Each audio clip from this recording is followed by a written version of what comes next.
Apareceu a mensagem dizendo para gravar. Ah, pô, já começou a gravar. Boa noite a todos, então. Vamos dar início à nossa segunda aula do curso de Extensão Linguística Forense da Universidade aos Tribunais, né? E a aula de hoje é sobre áreas de atuação do linguista forense. Na última aula, então, né, que foi a primeira aula, a gente viu algumas questões básicas, né, de introdução à linguística forense, foi essa primeira aula aqui. E pronto, agora estamos nessa segunda. Eu tinha passado para vocês esse cronograma, né? A área de atuação do linguista forense aqui. Mas, como na semana passada foi algo bem introdutório mesmo, né? Passando por vários aspectos, que agora a gente vai destrinchando melhor, eu vou. Toda hora eu paro porque alguém pede para entrar, tá? Eu vou apresentar hoje para vocês também uma breve história, um breve histórico, né, da linguística forense, e depois vou passar para as áreas de atuação, tá bom? Lembrando que cada área de atuação eu pretendo destrinchar, né, em alguma área, a aula posterior também, tá? Então fiquem tranquilos, porque eu vou dar exemplos depois, vou... Não recebeu não, Patrícia? Eu acho que é verdade, o pessoal que foi entrando depois, eu não enviei o texto, não tem como colocar aqui pelo chat, não. Eu vou aproveitar o e-mail que eu enviei hoje, e aí eu vou mandar o texto para vocês, tá? Pronto. Eu só não mando agora, porque senão eu vou ter que parar aqui, né, e tudo, então é melhor mandar depois que... Pronto, eu acho que foi o pessoal que foi chegando depois. Eu mandei lá no comecinho, né, foi só para o pessoal que estava inscrito lá no começo, então me desculpa. Mas então tá, vamos lá, né. Bom, recapitulando, né, na nossa primeira aula a gente viu que a linguística forense pode ser entendida de maneira mais geral, né, como uma área de interface entre o direito e a linguística, portanto, é uma disciplina, né, é um campo de estudos multidisciplinar, interdisciplinar e algumas outras perspectivas, né, mais contemporâneas podem até falar em transdisciplinaridade, eu não vou entrar nesse mérito, não. Pensem que vocês precisam coadunar, né, conhecimentos advindos da linguística e tem que conhecer bastante bem dentro do direito, pelo menos na nossa área mais aplicada, né? Porque... Ah, pronto, obrigado, Jackson, você enviou o texto aqui para vocês, gente. Muito obrigado, Jackson. Porque a gente tem que saber, né, como que a gente pode contribuir, quais são os problemas jurídicos os quais a linguística pode dar alguma luz, né, lançar alguma resolução, etc. Então, por isso que é sempre importante estar lá em diálogo, né? Tem até um manual de direito penal aqui na minha estante. Eu até trouxe a minha mesa um pouco para perto hoje, porque a lâmpada na semana passada estava terrível, por isso que vocês podem estar vendo que está diferente com a configuração. Então, pronto, né? A linguística forense não pode ser vista como essa aplicação da linguística a questões relacionadas ao fazer jurídico, né? Por isso que ela é entendida, né, sem maiores problemas, como uma área da linguística aplicada, né? No próprio texto seminal da linguística forense, que eu vou apresentar para vocês hoje, inclusive a Fabiana me mandou esses dias, eu estava relendo ele, o próprio autor fala, né, que na época, e até hoje, na verdade, né, tinha muita preocupação com a linguística contribuindo socialmente com a questão do ensino, claro, né, que é o nosso carro-chefe, e desenvolvimento de máquinas, né, tradutores automáticos, por exemplo. E aí seria uma outra forma de aplicação, né? Isso foi na década de 60 e até hoje é novidade, né? Quando a gente pensa em linguística aplicada, pensa muito em questão do ensino, principalmente. Algumas pessoas podem pensar na linguística computacional também, né? Linguística de corpos, mas a linguística forense ainda é um pouco novata, né? As pessoas, nem meus professores conhecem a área. E pronto, essa parte que eu também já tinha citado para vocês, né? Que o Coulter diz que os linguistas forenses são mais frequentemente requisitados para ajudar o judiciário a responder uma ou ambas essas questões, né? O que um dado texto diz e quem é o autor. Então, aqui está falando de determinação de significado e perfilamento linguístico e atribuição de autoria, que são as áreas que a gente vai ver hoje, basicamente. Bom, trazendo um pouco é ótimo, né? Trazendo um pouquinho do histórico da linguística forense para vocês, nada exaustivo, né? O marco de criação da disciplina, né? A gente costuma remontar as disciplinas científicas a um determinado marco, né? A linguística em si, por exemplo, foi com a publicação do curso de Linguística Geral do Saussure, né? Estava até aqui, eu estava lendo ele. 1916, né? Entretanto, como vocês bem sabem, a linguística já existia anteriormente. Inclusive, o nome linguística já era usado. O Saussure não inventou o termo linguística, por exemplo, né? O que ele inventou para a gente foi um método de estudo, né? O recorte sincrônico, por exemplo, e aí ou que se convencionou chamar de estruturalismo, né? Até então reinava ali aquela abordagem histórico-comparativa do século XIX, mas linguística em si já existia, né? E pronto, né? E se a gente for pensar nos estudos sobre a linguagem, toda hora eu paro o raciocínio porque pessoas de fora do domínio da UF pedindo para entrar, né? Parou de compartilhar? Não, voltou. Então, pronto. A linguística forense também tem um marco fundador, digamos assim, uma pedra fundamental de lançamento dela, né? Que foi esse artigo aqui, que está disponível online, inclusive, né? Não é tão fácil de encontrar, mas é possível encontrar, do Jan Svartvik, em 68, né? Foi publicado em 68. Divas Statements, os depoimentos de Evans, né? Um caso para a linguística forense. E mais tarde a gente volta nisso, né? Por quê? Eu estava falando para vocês agora que, apesar de as ciências terem um marco fundador da ciência moderna, por exemplo, vocês sabem que as preocupações científicas vêm de muito tempo antes, né? Se você pensar na própria matemática, na física, na química, remonta a Aristóteles, remonta ao período helênico, e a mesma coisa com a linguística, né? Em Platão tinha discussão sobre o significado, tinha discussão se as palavras denotavam os seres do mundo de maneira arbitrária, de maneira convencionalizada, né? O Saussure trouxe isso de novo na discussão do curso de linguística geral. Então, quer dizer que o ser humano já pensava sobre isso, né? Inclusive, eu trouxe até uma prova, né? Então, pensem que eu estou trazendo aqui essas referências bíblicas, mas não é no sentido religioso da coisa, tá? É no sentido histórico-cultural mesmo. Isso aqui é uma passagem que é narrada lá no livro de Juízes, né, o Antigo Testamento, que conta a história, né, conta ali um caso envolvendo a briga entre duas tribos de hebreus, Gileaditas e Efraimitas. Né? O pessoal que já conhece a linguística forense já ouviu falar dessa história, né, mas para quem está iniciando agora, acaba sendo novidade, é bom ter um preâmbulo, né? E aí, no livro de Juízes diz, né? Por que tomaram os gileaditas aos efraimitas o Val do Jordão? Né? Eles, então, cada tribo habitava uma margem do Rio Jordão. Estavam em peleja, estavam em guerra. E sucedeu o quê? Quando algum fugitivo de Efraim dizia, deixe-me passar, então os gileaditas perguntavam, és tu efraimita? E dizendo ele não, então lhe diziam, dize, pois, Shibolete. Shibolete até é um termo técnico e linguístico agora, né? Significa palavras e termos, né, próprios de determinado dialeto. Diz depois Shibolé, porém ele dizia Sibolé, porque não podia pronunciar bem. Então pegavam dele e o degolavam no Val do Jordão, e caíram em Efraim naquele tempo 42 mil. Né? Ou seja, aqui estava em disputa, né? Eles, claro que não usaram o termo técnico, porque tem um pé de linguística que foi surgir só 3 mil anos depois, né? Estava aqui em consideração a variantes de um mesmo fonema, né? Que lá na fonética e fonologia a gente aprende com o nome de alofone, né? Os alofones de um mesmo fonema, ou seja, ele é o mesmo fonema, ele não serve para distinguir significados, né? Então quer dizer que cibolete é a mesma palavra, significava, né, em hebraico antigo, essa parte que despiga do trigo, né? Essa parte que comporta grãos. Entretanto, mesmo sendo falantes da mesma língua, né?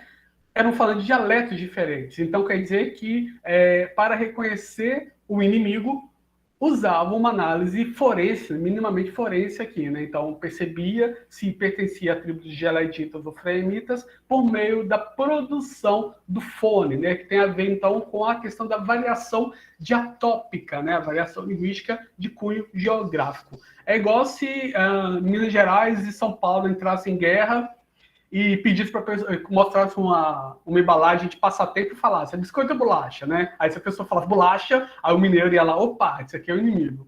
É mais ou menos essas questões, né? Claro que ali era no nível fonético e eu dei o exemplo no nível lexical. Depois também, né, no Novo Testamento tem uma passagem que, apesar de não ser no plano fonético, é no plano ali textual, né? A narrativa lá de Pedro negando Cristo, na terceira vez que Pedro negou Cristo, algumas pessoas estavam passando perto dele e falou assim, e daí a pouco, aproximando-se os que ali estavam, disseram a Pedro, verdadeiramente também tu és deles, pois a tua fala te denuncia. O que aconteceu aqui, né? Pedro estava negando que andava ali com os discípulos de Cristo, houve então perfilamento linguístico por parte daqueles falantes que estavam ao redor. Não, a gente sabe que você estava com eles porque o seu jeito de falar te denuncia, né? Outras traduções, acho que a Bíblia Ave Maria, por exemplo, coloca modo de falar, né? E aqui já é uma coisa mais ampla, poderia ser escolhas lexicais, por exemplo, ele poderia até usar alguma parábola que ele tem ouvido, então, claro que eu estou só imaginando, né? Não deixa claro ali no registro textual o que na fala denunciava, o que esse modo de falar que ele estava querendo dizer. Mas já deu para notar que era digamos, uma consciência, né? Uma consciência linguística do falante daquela região acerca do jeito de falar desse outro sujeito, né? Eu até escrevi isso num artigo uma vez e fui pesquisar onde que era Jerusalém e de onde que Pedro era, né? Que ele era da Galileia, que é mais do norte, então talvez seja até mudança de cunho geográfico também, mas aí seria só estou especulando, né? Não tem nada ali no texto que garanta nada.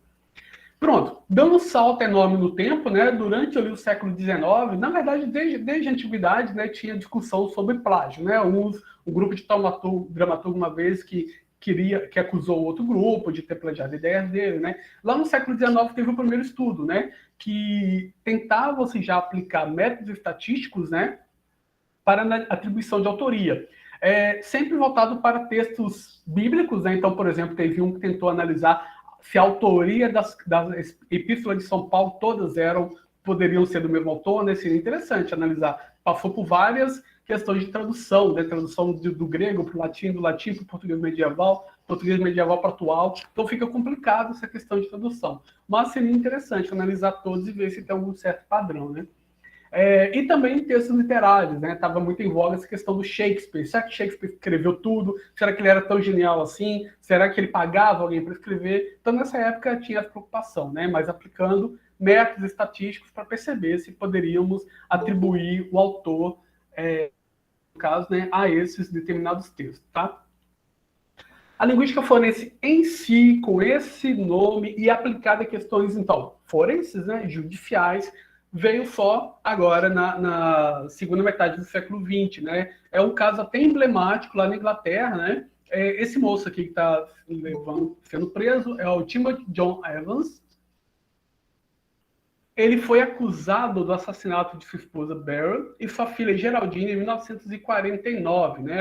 Ele tinha uma filha pequenininha, a esposa dele estava grávida, tentou aborto, ela disse que queria abortar, né?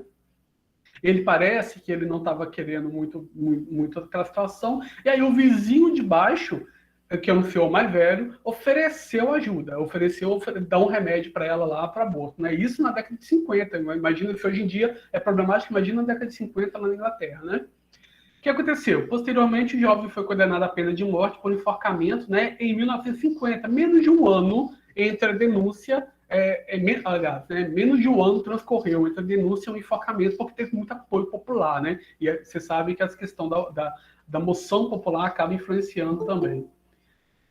Pronto, só permitir alguém aqui entrar.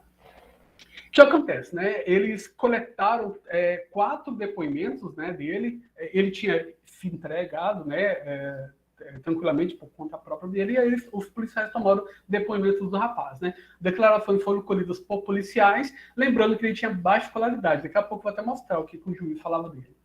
E aparentemente confessou ter matado sua esposa e filha, né? Então ele chegou lá e confessou ter matado a esposa e a filha. A esposa estava grávida, né?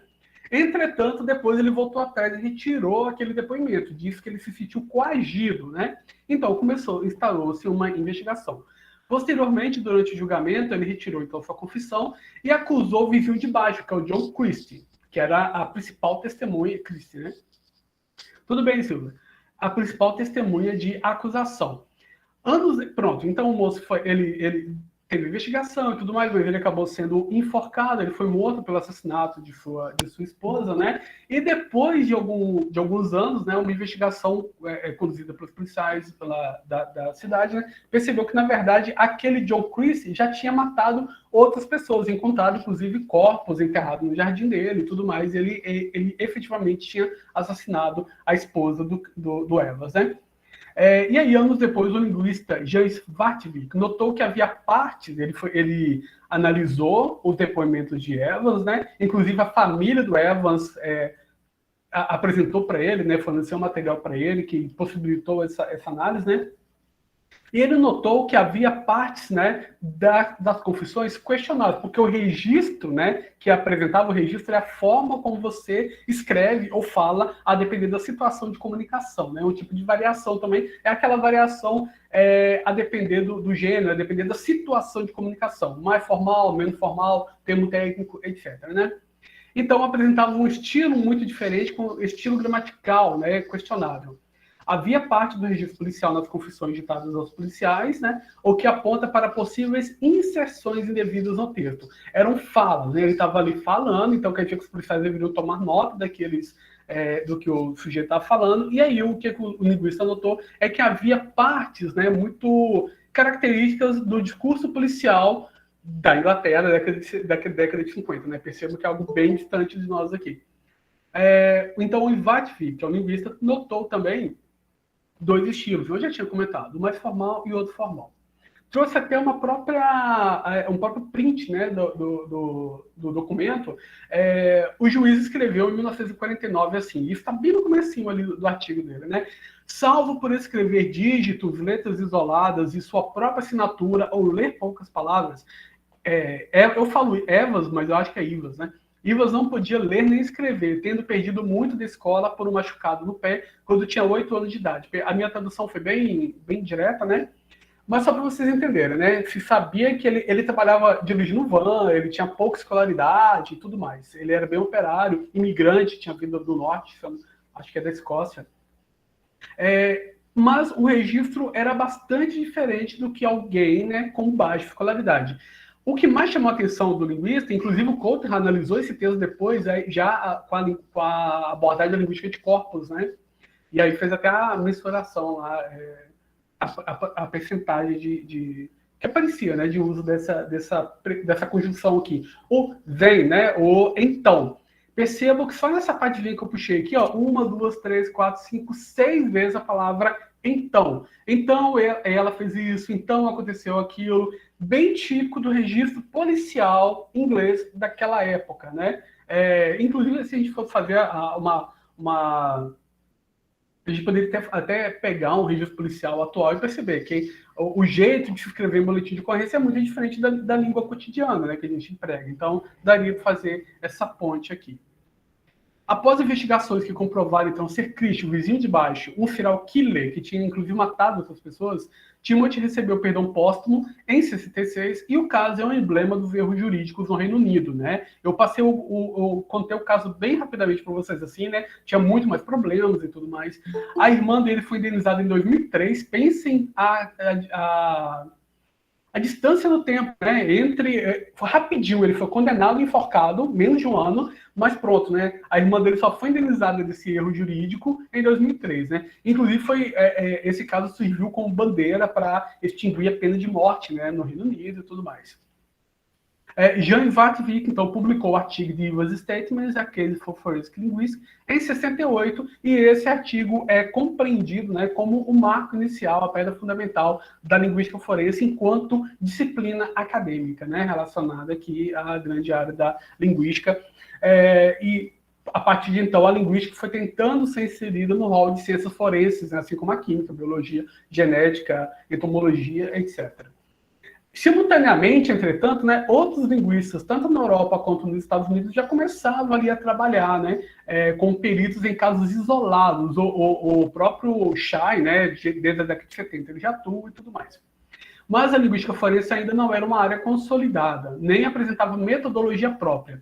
Ainda hoje, a metodologia linguística forense carece de padronização. Estava até falando isso com um amigo meu hoje, que está terminando o doutorado na área também. sobre a depender do seu material de análise, né? Chega o material e analisando aquele material que você vai ver, olha, essa teoria me fornece essa metodologia, eu posso usar esse software para me ajudar aqui a analisar, então vai depender muito do material. É por isso que o linguista forense, a gente bate muito nessa tecla, né? Tem que estudar muito, tem que ser alguém com um nível escolarizado maior, justamente para ter à sua disposição o que o Chay chama de maleta de ferramentas do linguista forense. Né? A nossa maleta de ferramentas é a teoria, morfologia, sintaxe, variação linguística, tudo mais. Né? Daqui a pouco eu vou mostrar um exemplo real para vocês. Vocês vão ver como que o conhecimento mais amplo possível da linguística é essencial. Por isso também que é importante, como o Cotterell e o Johnson falam, né? Por questões éticas, o Chay também fala disso. Por questões éticas, o linguista forense só vai aceitar, né, trabalhar com algo que ele domine. Então, por exemplo, eu leciono fonética e fonologia na universidade, mas eu não fiz pesquisas em fonética e fonologia. Então, se alguém me pedir, solicitar uma análise de áudio, eu vou falar, não, eu vou melhor chamar fulano de tal, melhor chamar outra pessoa mais especializada, né? Na próxima aula, inclusive, tem a Lohane vai falar pra gente sobre fonética forense e ela fez o TCC na área de fonética forense lá no UFRJ. Então, pronto, né? Essa falta de padronização talvez pode se dar, além de ser uma disciplina muito nova, né? Pode se dar devido ao fato de a linguística forense não se filiar a apenas uma vertente da linguística moderna, né? Começou, por exemplo, o pessoal da linguística sistêmico-funcional. Entretanto, pessoas da linguística, a análise crítica do discurso, eu sou da semilinguística, você vai precisar muito da sociolinguística variacionista de Cunha Laboviano e tudo mais, né? Conheço gente que trabalha com sociolinguística interacional, então são vários aportes teóricos que você pode mobilizar para te ajudar naquele problema, né? Resolução daquele problema. Além disso, cada corpus analisado, como eu já tinha dito, poderá demandar diferentes abordagens, então, né? Normalmente o corpus fala com a gente, né? Se eu vejo lá um problema de cunho sociolinguístico, eu vou recorrer, então, à sociolinguística, né? A análise do discurso não dá conta de resolver algo de sociolinguística variacionista. A gente tem que pensar nesses aspectos. No texto, então, que eu enviei para vocês, o Cotterell fala assim: não existem ferramentas específicas da linguística forense, e o melhor treinamento para um linguista, ou uma linguista forense, é um curso em linguística descritiva e aplicada. Então, um curso amplo, um curso mais profundo, né? Lá no texto dele, apresenta bastante bem, né, o desenvolvimento da área no exterior, e ele aponta um pouco sobre o desenvolvimento da área no Brasil. Mas como o texto é de 2015, aí eu resolvi fazer esse slide aqui para tentar mostrar para vocês um pouco da configuração mais recente da linguística forense, né? Bom, na UFSC, que inclusive recebeu o professor Malcolm Cotterell como professor convidado, a esposa do professor Malcolm Cotterell, o texto que eu passei para vocês foi traduzido por ela, é professora da UFSC, né? Então o Cotterell veio morar no Brasil, trabalhando na UFSC, inclusive orientando muitas pessoas lá no nível de mestrado e doutorado, né? Eles fizeram o Congresso Internacional Linguagem e Direito Construindo Pontes, primeira edição em 2013 e teve uma em 2017 que eu tive a chance de ir apresentar o trabalho e tudo mais, né? Conheci muita gente interessante lá. Eles fizeram várias orientações de pós-graduação, né? E eles, junto com o pessoal da Unicap, desenvolveram a LID, né? Associação de Linguagem e Direito, em 2012. O Cotterell fala sobre ela lá no texto de vocês, mas ela foi desfeita, tá? A professora Virginia Colares comentou que teve um problema jurídico, inclusive, lá enquanto associação, e ela teve desfeita, tá? Então não tem a LID mais no Brasil. Na Unicap, que é a Universidade Católica de Pernambuco, nós temos a Virginia Colares, né, que é autora daquele livro Caminhos para a Linguística Forense, e ela tem um grupo de pesquisa, né, vinculado ao CNPq, Linguagem e Direito, e está formando agora a Rede Ju, Rede de Estudos do Discurso Jurídico, inclusive com participantes, né, de pessoas lá da Argentina. Então, uma pesquisadora argentina, ela está apresentando no evento semana passada, a Fabiana adorou a fala dela, e ela faz parte dessa Rede Ju aqui com a Virginia Colares. Na UF, eu coloquei meu nome aqui, o do professor João Pedro Pado, apesar de a gente ainda não ter feito nada em parceria. E aí, eu organizei um evento na Bramin ao vivo, um curso na Bramin AD, e agora esse curso que vocês estão fazendo parte, né? Na UERJ, nós tínhamos um grupo de pesquisa em linguística forense, mas também foi desfeito, né? Então, vocês podem perceber que tem muito interesse, mas pouco desenvolvimento, talvez, né? Começa muita coisa, mas essas coisas não continuam, né? Então, isso é complicado, a gente precisa ter mais constância na pesquisa, né? Mas essa época rendeu, né, um evento, o Simpósio de Linguística Forense, em 2017, e dele veio a publicação de um e-book gratuito, Prática de Análise de Linguística Forense. Na UFRN, agora, a gente está tendo especialização em linguística forense, né? E na Unicentro, que é lá do Paraná, a professora Caroline Rajimaia e a Cláudia tem um grupo de pesquisa em linguística forense, do qual eu, a Fabi, a Larissa, que está aqui fazemos parte. Tivemos também o primeiro e segundo colóquio de linguística forense, o segundo colóquio foi agora há pouco, e elas também lançaram um e-book gratuito, Linguística Forense, Reflexões e Debates, que já está indo para a segunda edição, tá bom? Então, só para você ter uma ideia geral de como está a área no Brasil, tem evento, é esporádica, mas tem universidade trabalhando, tem pesquisador trabalhando, tem eventos e tudo mais, né? Então, pronto. Agora eu já falei um pouquinho sobre a breve histórico da linguística forense, só para dar uma ideia geral de como a área está consolidada, né? Porque muita gente fala assim, eu sempre ouço pessoas falando dessa forma, eu acabo ficando um pouco até, entre aspas, irritado, assim, porque não tem nada no Brasil, ninguém conhece a área, tudo que a gente fizer é novidade, tá certo, né? Tem muita coisa para ser feita em português, principalmente, né? Entretanto, tem muita gente que já está trabalhando com a área, né? Então a gente não está sendo do nada, tá? Então tem muita coisa em português para quem não lê inglês. Se você lê inglês, em espanhol, você vai ter muito mais material, claro, né? Mas isso em todas as áreas. Em linguística forense nós já temos algo escrito aqui no produzido, né? Deixa eu ver, a Karine está perguntando aqui.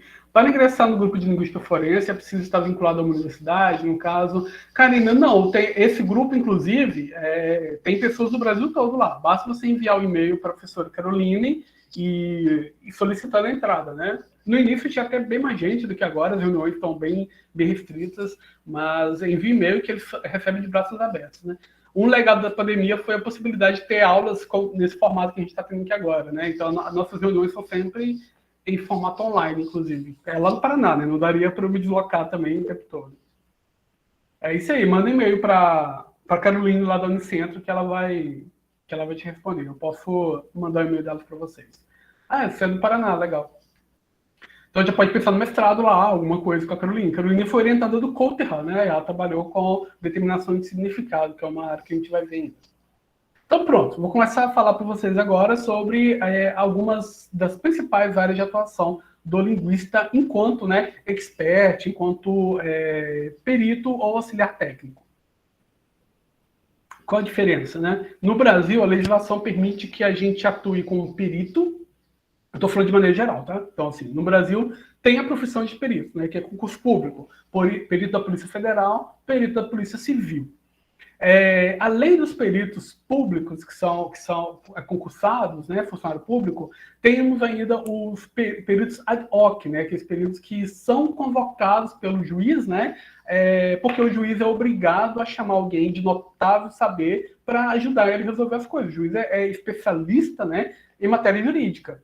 Se tiver algum crime que envolva a questão genética, por exemplo, e tem algum caso, né? Genética até que tem muito perito já concursado. Algum caso que demande uma outra abordagem, pode então nomear um perito, né, que faça parte de um banco de peritos de algum estado para atuar, né, naquele caso. Além disso, ainda, cada uma das partes tem direito a contratar um assistente técnico, né? Ou seja, aí você não vai estar sendo intimado pelo juiz, você vai estar sendo contratado pela parte técnica, e aí você vai, pela parte que está envolvida na peleja, né? E aí você vai resolver com eles a questão de honorários, por exemplo, né? No Rio de Janeiro costuma abrir vaga? Não, olha só, o único concurso... esse é o link do grupo de pesquisa no Instagram. Bacana. O Fabiano colocou aqui pra gente a página no Instagram. Pode conversar lá que eles respondem. Não, concurso público para formado em letras, o que acontece, né? Concurso público para perito tem as áreas específicas, né? Fonoaudiologia, né? A Polícia Federal não tem fonoaudiologia, mas engenharia, né, etc. Mas também tem uma área de atuação de maneira geral. Então, qualquer diplomado, né, qualquer pessoa que tem curso superior, pode tentar passar no concurso para perito de maneira mais geral, nesse outro cargo, né? Vai chegar lá e vai ter que trabalhar de tudo. Na área de letras, especificamente, eu só vi uma vez um concurso que teve no Pará. Aí era realmente para atuar como profissional de letras. Aquela ideia do letras poliglota, né? Que tinha a prova era português, inglês, francês e espanhol, só para vocês terem uma ideia, né? Mas pelo menos já foi um passo, mas eu nunca mais vi, tá? Então, normalmente, a pessoa formada em letras atua como convocado pelo juiz, né? Ou como contratado por uma das partes, tá? E ainda, mesmo assim, não tem muita demanda, tá? Tem mais na área de fonética, e aí tem muita pessoal da fonoaudiologia trabalhando, do que na parte linguística em si. A gente ainda tem um longo caminho para percorrer, tá? E no que consiste a atribuição de autoria, né? É um dos carros-chefes da linguística forense, tem muito trabalho publicado em inglês, né? E aí vocês podem pesquisar depois, porque existem várias ferramentas, várias técnicas para comparar um texto com o outro e perceber se é provável que tenha sido escrito pelo mesmo autor ou não, né? Então, quando há dúvida acerca da autoria de um texto, né, um linguista forense pode contribuir para testar o provável autor, né? Então, a gente pode contribuir para alguém ser preso ou contribuir para alguém ser inocentado, né, que é a melhor parte, de acordo com o Rui Souza Silva. É preciso haver um conjunto de textos efetivamente escritos pelo suspeito, de modo a comparar os estilos. Então, na atribuição de autoria, eu tenho um texto, não sei quem escreveu. Será que foi fulano de tal? Será que foi o sujeito A ou B? Eu tenho de ter textos escritos pelo sujeito A e textos escritos pelo sujeito B, traçar o perfil estilométrico daquele texto já conhecido e depois cruzar os dados com o estilo do material questionado e perceber, será que tem alguns padrões recorrentes? Será que ele faz o uso dos mesmos itens lexicais, arranjos sintáticos, desvios ortográficos, etc? Então, quanto mais padrões, né? Quanto mais pistas, evidências linguísticas você encontrar, melhor é. As investigações costumam incorrer em uma ou duas características, justamente para comprovar, para ver se aquela característica é interessante, é pertinente ou não para análise de atribuição de autoria em curso forense. Entretanto, no dia a dia pericial mesmo, né, é melhor, quanto mais evidência, melhor para convencer o juiz, é claro. O estilo do texto questionado, então, de autoria desconhecida, né, é traçado e feita a comparação. E aí tem muitos softwares que a gente pode empregar. Alguns gratuitos, por exemplo, o Endcoin, o Wordsmith, né? Acho que o Wordsmith não, é gratuito, tem que baixar, mas é gratuito. Inclusive tem software online, você pode, alguns pagos, né? Os melhores são pagos, mas tem alguns gratuitos que dá para vocês praticarem se quiser também, né? O Endcoin, o Wordsmith, vocês podem baixar e ele te fornece, por exemplo, lista de palavras, né? Te fornece quantidade de vezes, frequência lexical, né? Quantidade de vezes que uma palavra foi usada. Isso tudo facilita, né, e nos permite a compreensão dessa atribuição de autoria. Porque pensem assim, eu, por exemplo, falo muito pronto. Né, eu acho que todo brasileiro fala. Né, é uma coisa um marcador discursivo bem geral, né? Mas eu uso muito pronto como marcador discursivo. Tem gente que usa o onde como marcador discursivo, né? Coisa que não é tão generalizada. Se a gente perceber um determinado recurso sintático, morfológico, estilístico, que as pessoas sempre empregam, há grande chance daquele texto, que também tem essas facetas, ter sido escrito por esse sujeito, né? É por isso que a linguística forense vai além da grafotecnia, né? Porque a grafotecnia está ali no âmbito da escrita em si, da questão automática. Uma pessoa que tiver sido obrigada a escrever uma carta, por exemplo, a grafotecnia não vai chegar vai perceber que a letra é da pessoa, por exemplo. Né? Agora, a linguística forense, teoricamente, vai além, porque se a carta estiver sendo ditada por outra pessoa, o sistema linguístico empregado, as escolhas lexicais empregadas, não é da pessoa que está simplesmente transcrevendo a carta, né? Mas é da pessoa que está ditando, ou seja, o autor intelectual daquela carta. E aí, o que procurar, né? O McManamy, que é um linguista forense norte-americano da Universidade da Califórnia, apresenta para a gente vários marcadores estilísticos, né, que a gente pode lançar a mão para, desde marcas formais até marcas discursivas, né, por exemplo. Então o que a gente vai procurar? Os marcadores estilométricos. A palavra estilometria era muito usada antigamente, né? Mas agora está meio que em desuso. Eu estou usando aqui para essa noção de marcas mensuráveis quantitativamente, mas não significa que eu posso literalmente medir, como se fosse uma análise de engenheiro, né, o sistema linguístico de alguém, tá? Isso não tem o sistema linguístico conhecido para uma pessoa. Isso é não é cabível. O que a gente está falando ali são marcas que são passíveis de quantificação. Então, são passíveis de mensuração.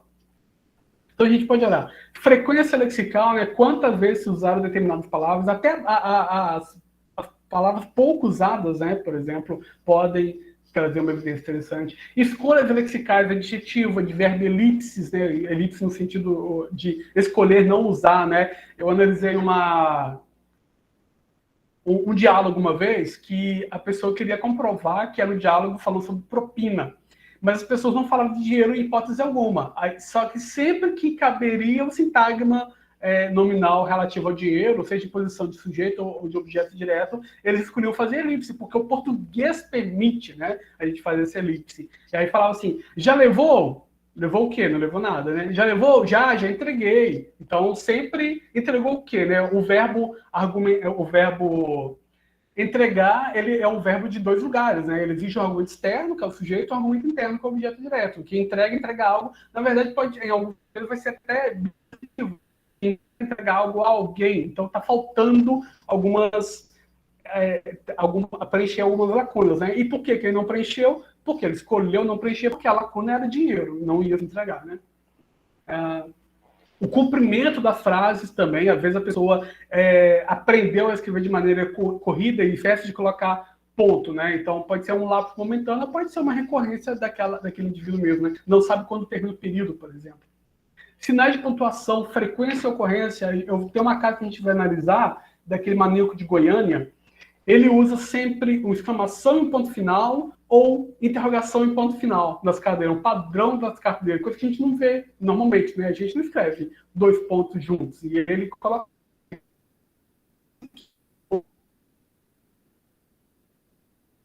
finalizar uma frase, olha que interessante. Desvios ortográficos, né? Hífen, acentuação, grafemas concorrentes. O que é grafema concorrente? Um fonema que é representado por diferentes grafemas, né? Então, passo,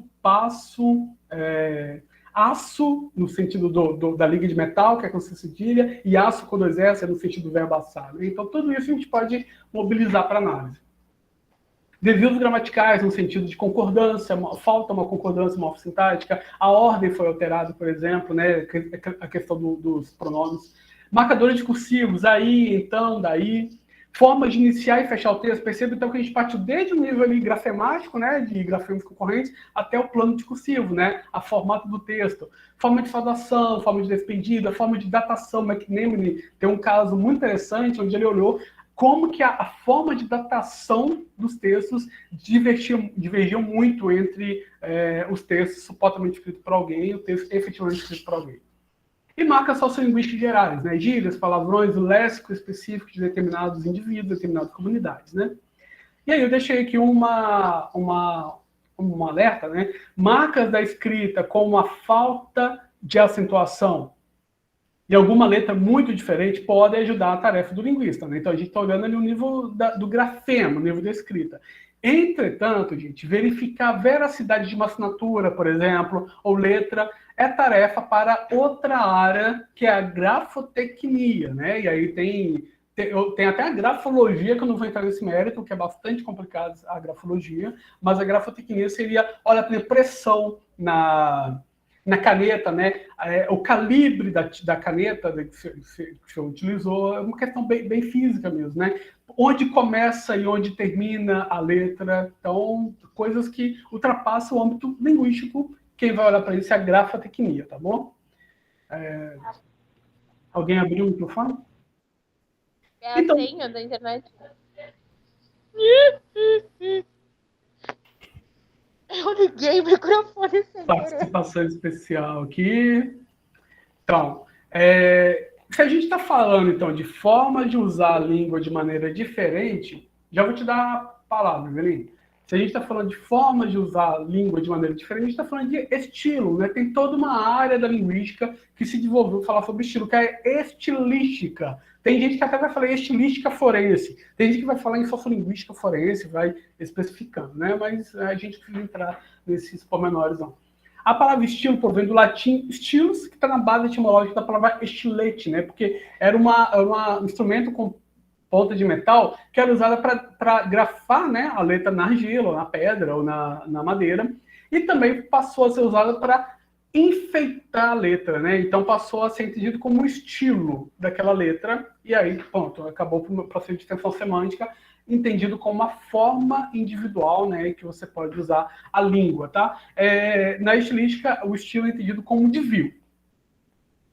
Digamos, tem um padrão que todo mundo segue, aí no seu estilo você vai lá e apresenta um desvio em relação ao padrão. Por exemplo, o estilo do Guimarães Rosa, que é repleto de neologismos, né? O estilo Nossa, gente, como é que eu fiz o nome dele? Não posso esquecer, não. Saramago, que ele escreve parágrafos e parágrafos sem um ponto final, né? Isso é tudo estilo porque foge do padrão. Para o Matoso Câmara Júnior, né, em verdade, estilo é a definição de uma personalidade em termos linguísticos. Olha que forte, né? Se o estilo é a personalidade, eu poderia usar o estilo, então, para identificar o sujeito, sendo marca de uma individualidade linguística. Ou seja, a língua, o sistema linguístico é compartilhado por todo mundo, a língua é convenção. Eu estou falando, vocês estão me entendendo, porque nós somos falantes do português brasileiro, né? Entretanto, a forma como eu me aproprio desse discurso, desse sistema, a forma como eu aprendi, né, determinadas palavras no curso da minha vida, varia substancialmente do de vocês. Então é isso que a gente pode procurar, né? Oi, Eveline, pode falar, desculpa. Boa noite, professor. Eu escrevi a dúvida no chat, mas o senhor não viu. Só porque, mas acabou meio que respondendo. Eu disse que atuo como perita grafotécnica aqui no Ceará, sou doutorando em linguística, e eu conheci a grafotecnia em uma disciplina no mestrado, aquisição da escrita, né? E aí foi quando a professora falou da grafotecnia, eu me interessei, inclusive. A gente estuda todo o processo de desenvolvimento da escrita e a grafotecnia é o a mais, né? O uso. E eu sempre tive essa dúvida se tinha conexão com a linguística de fato, porque eu já vi alguns textos pesquisadores italianos que eles sempre comentam, trazem a grafotecnia para dentro da linguística forense, e já vi outros textos que dizem que não. E eu sempre fiquei nessa dúvida, se de fato tem essa conexão no sentido lato sensu, ou se realmente são áreas distintas, não vão dialogar. Eu queria saber, assim, bem diretamente o seu ponto de vista. Excelente pergunta, porque, pronto, eu e a Fabiana, excelente pergunta para a aula de sábado, né, Fabiana? Na nossa última aula de linguística forense, numa especialização, o professor usou uma autora espanhola que escreveu um capítulo sobre grafotecnia e grafologia no livro de linguística forense, inclusive vai sendo um debate lá, né, entre nós. Não, mas será que funciona? Será que é ou não é? Porque tem alunos que também são peritos grafotécnicos, mas nem são da letras, né? Porque a grafotecnia no Brasil é um curso à parte, né? Foi a primeira vez que eu ouvi falar de um curso de pós-graduação falando um pouquinho da área, porque normalmente é um curso à parte que a pessoa faz, pode ser formado em várias áreas diferentes, né? Eu conheço grafotecnista que tem várias formações básicas. Então, assim, você comentou agora dos italianos, interessante, que eu conheço nada do que é feito de linguística forense na Itália, mas já teve essa autora aí, que eu me esqueci o nome dela agora, mas da Espanha, que aborda. Entretanto, os autores que a gente costuma seguir, né, os autores portugueses, ingleses, americanos, e a Sheila Carroll, que também é espanhola, fala que não, são áreas diferentes, né? Então, é até uma questão de, se eu estou trabalhando com sistema linguístico, eu estou trabalhando com linguística. Fugiu do sistema linguístico, já era para outras situações, né? Então, a grafotecnia não necessariamente precisa de linguística para funcionar, ela funciona muito bem para essa questão física. Agora, se você, como linguista e também grafotécnica, conseguir conciliar as duas coisas, maravilha, é um diferencial muito grande. As áreas têm que conversar mesmo, né? Em tarefas muito grandes, por exemplo, o ideal é ter psicólogo trabalhando, fonoaudiólogo trabalhando em conjunto, sabe? Cada um fazendo o seu, mas sempre fazendo em prol da melhor resolução do caso, né? Porque a vida de alguém pode ter em risco. Então, é muito bom saber que você trabalha nas duas, mas é isso que eu estou falando. O nosso posicionamento teórico entende a grafotecnia, então, como uma questão à parte, tá? Não junto da linguística forense. Ok, obrigada. Se você achar esse autor italiano, você me manda. Interessante ver outros pontos de vista também, né? Ok. Vou procurar. Obrigado. Isso aqui é só uma outra definição que a Daiane traz na tese dela, né, do estilo como um efeito de sentido de identidade, né? Ou seja, estilo relacionado à identidade do sujeito ali. O idioleto, então, seria um emprego individual que cada um faz no sistema linguístico compartilhado por sua comunidade. Lembrando que não é um sistema individual, né? No início, muitas pessoas questionavam, falando que a linguística forense estava dizendo que cada um tem um sistema linguístico. Não, o sistema linguístico é compartilhado pela comunidade, mas cada sujeito, no curso da sua própria, né, vivência, vai desenvolver de uma determinada forma. Então, o seu idioleto contém marcas de estilo que, sozinhos ou em combinação, não podem ser duplicados ao acaso, né, na língua de mais de um sujeito, e assim individualizando a língua do escritor. O que a gente entende, então, é que no plano sistemático, a gente consegue pegar questões cognitivas, né? Questões que o sujeito pode até tentar disfarçar, se ele tiver uma consciência metalinguística muito avançada, entretanto, é muito difícil, porque você já usa no plano. Eu não gosto muito de usar essa palavra, não, porque eu não entendo direito, porque eu não sou psicanalista, né? Mas penso no plano inconsciente, no sentido de não ser proposital, digamos assim. É natural, igual eu estou falando aqui agora, né? Eu estou falando sem pensar muito no que eu estou falando.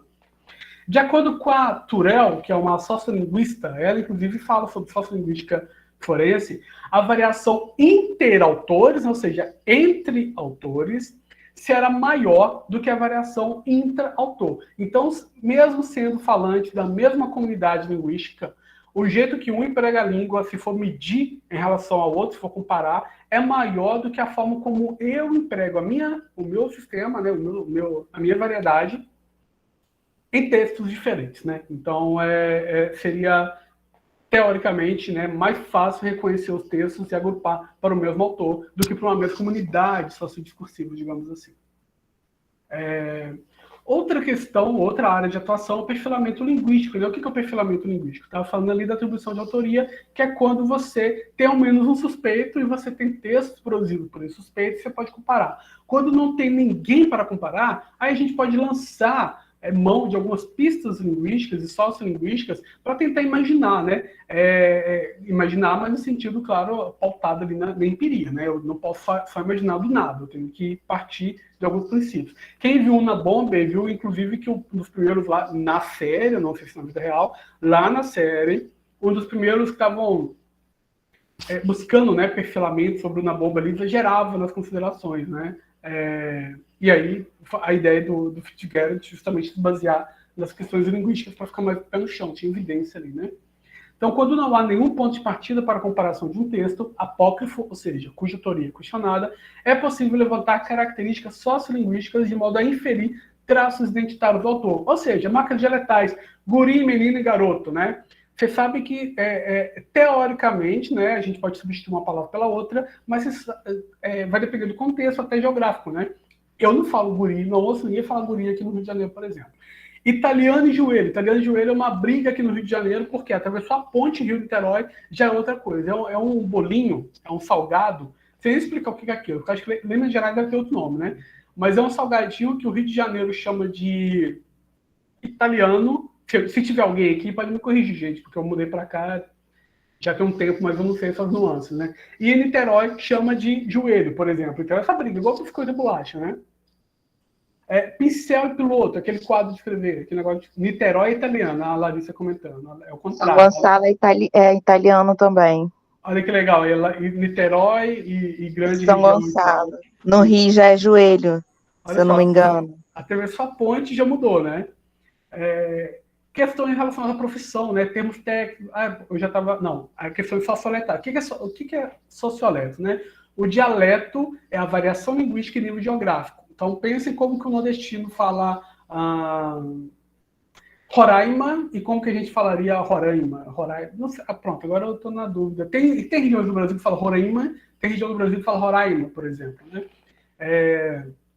Marcas socioletais já tem a ver com questões de extrato social mesmo. Então, idade, gíria, ortografia, arcaísmo, né? Sexo e gênero. A Daiane Almeida notou na tese de doutorado dela, ela tentou fazer o perfilamento, né, de posts do Facebook. Ela notou que homens falavam muito mais palavrões e mulheres usavam muito mais emojis e diminutivos do que homens, por exemplo. Né? Então, dá pra gente perceber um padrão linguístico entre homens e mulheres num grupo bem grande, né? Porque como estava só pessoa do Facebook, só separou dessa forma. Grau de letramento, a gente não fala em nível de escolaridade, né? Porque pode ser uma pessoa pouco escolarizada e altamente letrada, porque ele é muito, por exemplo, né? Então a gente fala em grau de letramento. O grau de letramento é mostrado pelas escolhas lexicais, escolhas ortográficas, marcas de textualidade, né? Poucos erros de escrita normativa, né? Padronizada, etc. Questões de profissão, termos técnicos, facilidade com o computador, pode mostrar para a gente pistas sobre a identidade daquele sujeito. Então, tem uma grande área chamada perfilamento, né, os profilers, que são normalmente psicólogos e psiquiatras forenses, que analisam a cena de crime como um todo, né, para entender ali, encontrar padrões comportamentais, até a vitimologia encaixa um pouco nisso, né, padrões comportamentais, padrões das vítimas, por exemplo, que poderiam levar a gente não, os psicólogos e psicanalistas, a entenderem algo sobre o sujeito que cometeu aquele crime. No nosso caso, a nossa evidência linguística, então a gente tem que tomar cuidado para não fazer análise psicologizante, né? Atenção, questões psicológicas são levantadas por psicólogos e psiquiatras forenses, não cabendo ao linguista. De novo, se for uma abordagem multidisciplinar com pesquisadores e profissionais de ambas as áreas, seria muito interessante. Eu já fiz um trabalho, não foi pericial, foi um trabalho científico, analisando discursos de psicopatas. Mas quem coletou os dados foi uma psicóloga lá da Universidade Federal de Santa Maria, ela é o orientador dela, e eu entrei para fazer a análise puramente linguística, né? Eu não fiquei lá analisando grau de psicopatia, que isso não cabe a mim, eu não sou psicólogo nem psiquiatra, né? Aqui um exemplo de caso real, né? Sempre gosto de trazer esses exemplos, alguns são bem conhecidos, mas só para a gente tentar, então, entender um pouco, visualizar, né, como que as coisas funcionam. Isso aqui é um caso relatado pelo Shai, naquele livrinho dele, Language Crimes, está aqui. Language Crimes. E também a Sheila mesmo fala sobre no Pegos pela Língua, né? Inclusive, tá, gente, mais pra frente teremos sorteio de 2 livros do Pegos pela Língua aqui, que foi cedido pra gente pela Fabiana, tá? Ela nos deu de presente pra gente sortear aqui entre os integrantes do grupo. No dia que ela vier falar com a gente vai sortear. Então, o que acontece? Foi um caso, né, do qual participou o linguista forense Roger Shai, vocês podem ler texto sobre ele, maravilhoso, né? Em 1979, ou seja, 2 anos depois lá do texto do Startvik, né, de Vartvik, ou seja, as coisas estavam acontecendo. Uma criança foi sequestrada em Illinois, no estado dos Estados Unidos. Né? Esse foi um dos primeiros casos em que Shai trabalhou como perito. A polícia já tinha uma lista de suspeitos do sequestro, mas a investigação estava parada. E aí, ele não conta como que foi, né? Como chegar até ele. Mas algum policial conhecia o trabalho dele, pronto, e convidou ele para dar uma olhada no caso, né? E aí ele pegou umas notas, né? O sujeito que sequestrou a criança deixou uma nota de resgate para os pais, parece, né? E aí, quando ele leu a nota, né, a pessoa falava assim, deixe o dinheiro no Davis Strip, né, na caixa de correios na Davis Strip, que foi traduzido pela Fabiana, que está aqui com a caixinha aberta, né, como faixa de grama da calçada. Até coloquei o exemplo para vocês, porque em português nós não temos uma palavra só para isso, né? Mesmo em inglês, usam várias expressões diferentes. Mas essa expressão, acho que é Davis Strip, é caminho do diabo, né, numa tradução bem livre, acho que é isso mesmo. Se alguém souber inglês aí, lembra desse strip, o que é? Seria um termo, né, muito restrito a uma determinada comunidade sociodiscursiva, né? Shai perguntou, então, se um dos suspeitos seria proveniente de Akron, no estado de Ohio. Estava lá em Illinois, e aí ele percebeu que essa forma de usar, né, de se referir a essa faixa de grama que fica entre a calçada e a rua, era de Ohio, sendo a expressão típica daquela cidade, e nem é do estado inteiro, é de uma expressão bem próxima ali da região dos Grandes Lagos, e aí ele explica no livro dele que é uma questão até de influência de mineradores que trabalhavam naquela região, ele conta até um pouco da etimologia dessa palavra. E um dos era efetivamente dessa cidade, né? Pronto, foi detido, foi interrogado e confessou a autoria do sequestro. Além dessa palavra propriamente dita, o Shai notou que o falante, né, apresentava alto índice de escolaridade e ele tinha uma alta competência metalinguística. O que é competência metalinguística? Né? Refletir sobre a própria língua que está usando, a ponto de tentar fazer disfarces. Né? Por exemplo, como ele tinha alto nível de escolaridade, tentou escrever como o que ele achava ser escrita de alguém pouco escolarizado, né? Aí escreveu cop, policial, com K, por exemplo, né? Ken, do verbo poder, com K também, e achando que isso seria uma forma de despistar, né? Olha, estou escrevendo errado, vão achar que eu sou pouco letrado, né, etc. Aí o Shai comenta que mesmo em cidades próximas, né, os falantes preferem o uso de tree belt ou sidewalk buffer em vez de Dave Strip para se referir à mesma faixa de grama da calçada ali, né? Não há informações na referência bibliográfica sobre o desfecho do sequestro, nem no Shai, né, dois livros que eu tenho dele, nem na Karen. O que eu estou chamando atenção para essa situação aqui, né? Pensem assim, vocês acham que ele efetivamente já tinha feito um trabalho sobre Dave Strip, né, nos Estados Unidos inteiro, um país gigantesco, né? Ele sabia porque ele foi lá e investigou aquela forma de usar a língua, né? Claro que não, ele já conhecia de outros sociolinguistas tendo descritos aquela sociedade, né? Aquela variedade. Então, por isso que eu digo que sempre é bom estudar, fazer cursos e ser, né, linguista para atuar mesmo na prática forense aqui. Só para finalizar, a gente já está chegando no finalzinho, talvez a gente passe um pouquinho, tá? Então, se alguém precisar sair a partir de 6 horas, a partir de 7 pode sair, aí eu vou finalizar rapidinho. A determinação de significado também é uma outra área de análise, né, que eu vou passar rapidinho, porque a gente vai voltar nela depois. Quando eu questiono o significado de uma determinada palavra ou expressão, aí eu poderia chamar um linguista por quê? Não basta interpretar. Todo falante, né, consegue levar em consideração o contexto para interpretar. O que a gente faz é explicar por A mais B por que aquela explicação é plausível ou não em determinada comunidade, né? Outra área de atuação que o próprio Coulter recomenda lá no texto que eu passei para vocês, né? Auxílio a minorias linguísticas no tribunal, aí você tem que saber, claro, a língua daquela minoria, né? Libras, de uma comunidade surda, línguas indígenas. Auxílio a refugiados, também tem que saber a língua, né? Mas ampliando, né, as possibilidades de atuação do linguista no tribunal.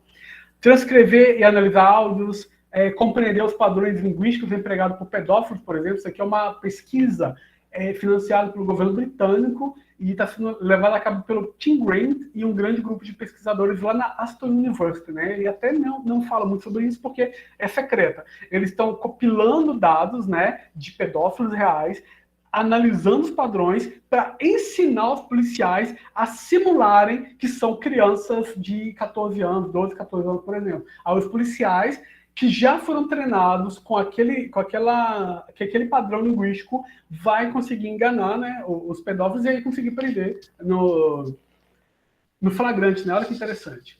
Mas ele nunca publicou nada sobre isso porque está sendo uma pesquisa em segredo, né, claro. Compreensão de padrões linguísticos empregados por golpistas sexuais, um novo livro da Sheila Carey, inclusive ela se debruçou sobre isso, né? Eu ainda não tive acesso. Compreensão de padrões linguísticos em golpes diversos, né? Eu mesmo analisei golpe do falso sequestro, golpe da recarga premiada, e agora eu estou como aluna analisando golpes via e-mail. Estudo de padrões linguísticos empregados na Deep Web, por exemplo, né? Poucas pessoas se enveredam, porque é algo muito complexo, né? Até para ter acesso, mas eu não vou citar nome, eu tenho amigos que estão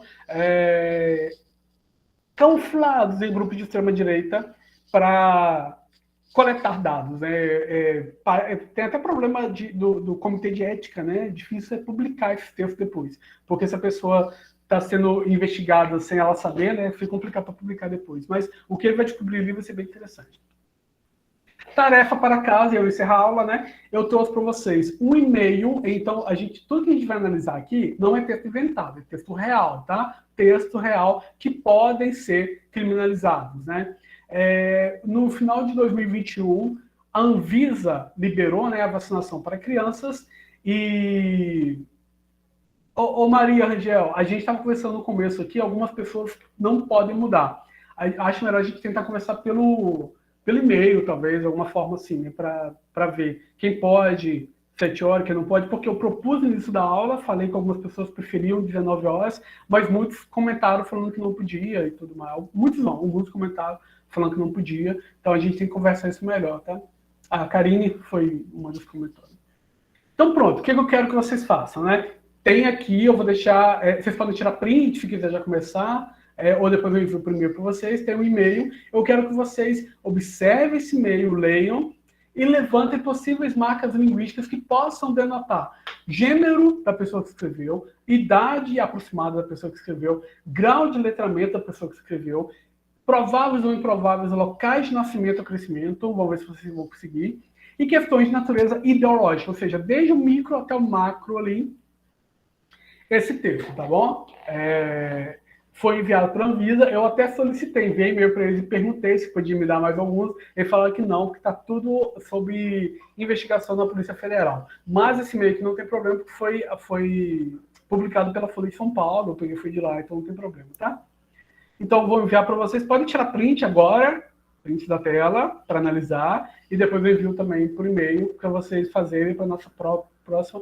A próxima, na verdade, é uma palestra. Aí depois disso eu volto e a gente corrige. Corrige entre aspas. Eu apresento para vocês as análises e vocês comparam. Pronto. Essas foram as referências de hoje, tá? E eu vou parar de gravar e a aula está encerrada. Vou parar de gravar, que o pessoal tem que sair. E aí, quem